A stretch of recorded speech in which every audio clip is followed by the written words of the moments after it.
અબુ ભાઈ આ હું છે બધી આ કેરી ક્યાંથી આવી?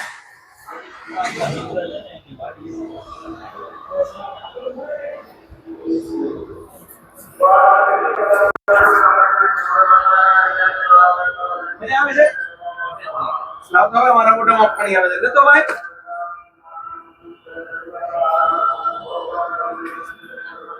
હે ભાઈ બહુ ખરી ગયા યાર તને ભાઈ ગાડી વાળા કે હલો ભાઈ આ કેરી પાકવા મૂકો ને છે બેટા બધા કણકણ વાજે નેચરલ વાહ જો અમારા એક મિત્ર છે ભાઈ બરાબર છે કેરી થઈ ગયા છે ને ઓલે આમ ઓલી ડાળખીમાંથી કેમ ઉતારી હોય એવી છે મજા જ આવે ખાવાની કાંઈ ઘટે ને એક નંબર